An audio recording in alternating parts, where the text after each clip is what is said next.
ahí. Y está ahora con nosotros Osvaldo Zapata Corrales.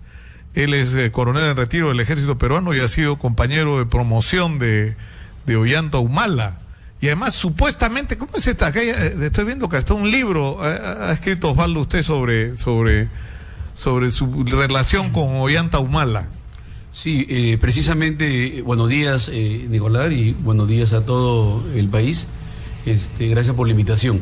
Este es un libro que de otra forma resume a Ollanta Humala como el falso valor y desmiente una serie de aseveraciones que no ha sido sino la capitalización, ¿no?, del paso para que él pudiera participar en política. Por ejemplo, ¿no?, cuando se da el falso levantamiento de Locumba, ahí hay dos vertientes, ¿no? Hay una vertiente donde hablamos del falso levantamiento de Locumba de Ollanta Humala como tal, ¿no? Y hay una variante de un levantamiento de Locumba de Antauro. ¿Por qué digo eso? Es un tema que nunca lo he tratado. ¿Por qué? Porque Ollanta Humala, por ejemplo, durante el desarrollo de que ellos se internan en el desierto, él solamente acompañó a Antauro 3 días y el resto de días se lo pasó en Tacna, en el departamento de una prima, en compañía inclusive de Nayib Heredia. Cuando ya buscan y se encuentran la amnistía, porque Humala hay que tener en cuenta que fue expulsado por medida disciplinaria, fue expulsado del ejército. Lo que pasa es que el Congreso de la República lo amnistió.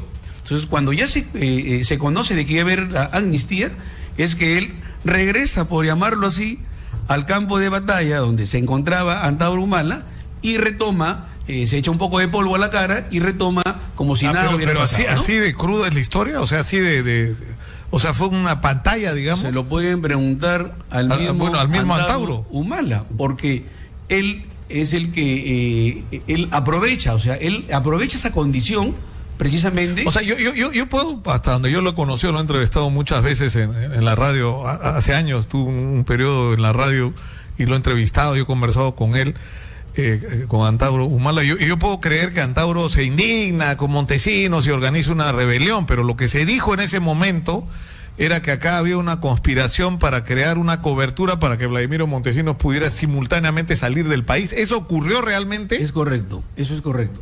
Para el caso de Ollanta Humala, o sea, realmente Antauro aprovecha esa condición para generar espacios políticos. Por eso es que cuando Ollanta Humala es amnistiado y regresa al ejército en el año 2000, ¿no? Hay que tener en cuenta esta aseveración muy precisa. Cuando él regresa en el 2000, él no hace ningún levantamiento contra el régimen dictatorial del expresidente Fujimori, no en absoluto, porque él, en todo caso, al ser amnistiado, él debió continuar con el proyecto político y él se queda 4 años más en el ejército y el ejército lo invita a retiro, o sea, porque él no llega a ascender a coronel. Si Humala hubiera ascendido a coronel, no estuviera en este momento yo hablando contigo de Ollanta Humala, ni el país hubiera tenido a un presidente asesino de estos últimos 5 años, o sea, no hubiera pasado eso. O sea, las circunstancias son las que se han comportado de esa forma, ¿no? Así que ahora, entenderlo, ¿no? Se está ahora descubriendo, o sea, es cierto que todo está muy cargado políticamente y yo no tengo ninguna duda con respecto a que acá hay una intencionalidad política, es decir, de sacar una cosa para cubrir otras, ¿no es cierto? Que es lo que ocurre normalmente en el Perú. Pero como ocurre también, normalmente lo que sale es verdad, es decir, o por lo menos parte de esta información. ¿Qué pasó realmente, madre mía, y cuál fue realmente el papel? He leído una carta que Antauro le ha mandado a la gente de Panorama, brutal, ¿no? Brutal, donde compara a su hermano porque además hace Antauro referencia a algo que yo creo que es trascendente para la discusión sobre quiénes son realmente los héroes de la guerra antisubversiva. O sea, héroe es el que se faja a balazos arriesgando su vida y la pierde o toma la vida de otro en ese contexto. Pero ¿qué heroísmo tiene agarrar a una persona rendida, desarmada, y asesinarla y enterrarla. O sea, eso qué heroísmo connota, ¿no? Así es. Y lo compara con lo peor, ¿no? Compara a su hermano con las peores cosas que se hicieron. Así es. Durante... Él está definitivamente muy resentido y decepcionado de su hermano. Sin embargo, yo también acá quiero precisar una situación porque acá hay un contexto. O sea, las respuestas no pueden ser respuestas tan sencillas, ¿no? ¿Qué pasó en Madre Mía o por qué no pasó tal o cual cosa? No. Acá hay un contexto. Las fuerzas militares no son una entidad pues aislada, responden a políticas de Estado, responden a políticas de gobierno con respecto a cómo se va a enfrentar la lucha contra subversiva. Acá hay algo que muchas veces yo tengo mucho cuidado para expresarlo porque aparentemente se pudiera entender como que, y me lo han dicho varias personas, y están equivocados, porque a veces creen que yo expreso esto por una herida que no sé, que no existe, no sé de qué herida estarán hablando. Yo expreso esto porque soy un crítico, soy un investigador permanente de cuáles son las explicaciones de lo que hoy día pasa en el país. Entonces, acá hay un antes del año 91 y hay un después del 91. ¿Por qué? Hasta antes del 91, la guerra contrasubversiva, ¿no?, que incluía algunas acciones de narcotráfico, estaba, digamos, diseñada de la siguiente manera. Hasta antes del 91, las fuerzas militares no veíamos narcotráfico. Y a partir del año 92, sí se ve narcotráfico. ¿Por qué? Porque en diciembre del 91 se crea una nueva estrategia a través del COFI, que es el Comando Operativo de Frente Interno. Y una de los principales pilares y líneas maestras precisamente de esta estrategia era la adhesión de la población. O sea, era un concepto que no había sido manejado por la oficialidad joven, por los combatientes. Entonces, yo como quiero, ¿cuál es la lectura? Porque yo me convierto en un crítico de Humala. Yo no soy una persona desmedida ni que tiene algo contra Humala. No, estoy haciendo un análisis y de cómo debemos comprender lo que pasó en Madre Mía. Entonces, lo que ha pasado ahí, que hay una transición. Para implementar las nuevas estrategias hubo una transición. Y lo que pasa en Madre Mía, sencillamente, es parte de esa transición. O sea, hay excesos y hay asesinatos, hay ejecuciones extrajudiciales que son lideradas por autoría inmediata o autoría mediata, en este caso de Humala. Y han salido, en estos momentos hay cada vez más testimonios que los indican y lo incriminan como el responsable de las ejecuciones extrajudiciales. Entonces, ¿de qué estamos hablando? Claro, pero además tú estás llamando la atención, Osvaldo, sobre un hecho que es significativo, que esto no correspondía a la nueva estrategia que se estaba aplicando. No correspondía. Es más, y hay que decirlo de una manera bien cruda, implicaba en muchos casos hacer la vista gorda con el narcotráfico. ¿Por qué? Porque había decenas de miles de campesinos que vivían de la producción de hojas de coca y de venderle esas hojas a los narcotraficantes. Entonces, en determinado momento tenía que escoger: si me enfrento a los narcotraficantes y por lo tanto le tengo que pegar directa o indirectamente a los cocaleros, le voy a entregar esa base social a Sendero Luminoso, que es lo que había estado ocurriendo en las zonas cocaleras. Ahora, y eso implicó montones de riesgos. Es decir, la tentación de verse enganchados por el narcotráfico y que, ¿no es cierto?, y todo lo que sabemos que en muchos casos pasó. Pero digamos, en términos de estrategia militar, esa fue la opción. No le vamos a pegar a los cocaleros, nos vamos a aliar con ellos, vamos a aislar socialmente a Sendero y sobre esa base lo vamos a derrotar. ¿Qué fue lo que pasó? Así es. ¿Qué fue lo que pasó? Que después ya en otro gobierno, la consolidación de la pacificación, no soy simpatizante del presidente Fujimori, sencillamente reconozco que él fue el gran líder de esta pacificación, ¿no? Como militar que soy, mi formación militar, que me dice que él es el líder de esta pacificación, pero cuando asume la presidencia el expresidente Toledo, él tira a la borda todo lo que se había avanzado. Por eso es que hoy día, precisamente, son las respuestas. O sea, Movadef y todas las fachadas políticas de Sendero, de las cuales ya se anunciaba, de esa época, ya se anunciaba, son las respuestas precisamente a lo que iba a pasar. O sea, esto no realmente... Ahora, a los sistemas de inteligencia no debería sorprenderles. Claro, pero tú no tienes, antes de ir con eso, tú no tienes duda de que esto de lo que se está acusando a Ollanta realmente pasó. La pregunta es ¿por qué recién aparece ahora? ¿Por qué ahora? ¿Por qué no apareció esto? ¿Por miedo, como dice alguna gente?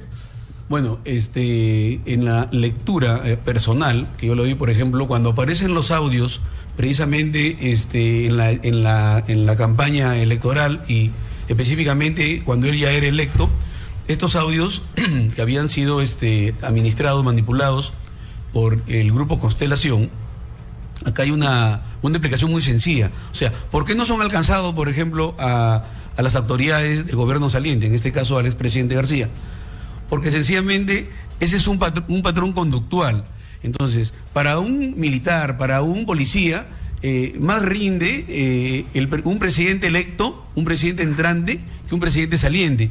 El mismo doctor García, en una de nuestras clases, fue mi profesor en el doctorado de gobierno, él decía que un presidente en el último año de gobierno ya nadie le hace caso, ¿no? Entonces, en esa línea, precisamente es lo que quiero entender. O sea, esos audios donde no se le chuponea a Ollanta, sino Ollanta utiliza un equipo que estaba sometido a investigación.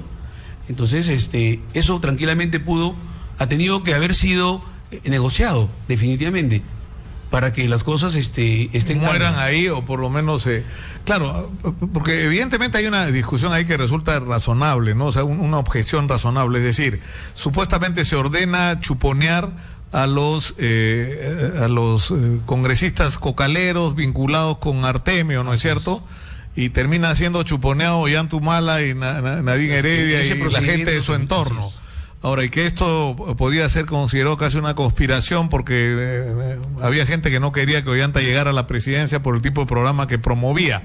Pero sea no como... Podido, si lo difundían, no iba a ser presidente, definitivamente. Claro, pues, pero no se difundieron. No se difundieron porque precisamente estoy explicando de que acá ha habido un juego, digamos, de valorar quién convenía más. O sea, entregárselas al presidente García, porque al fin y al cabo el presidente García le quedaban 3 meses de gobierno. O sea, tenía que irse sí o sí. O sea, el presidente tenía que irse el 28 de julio.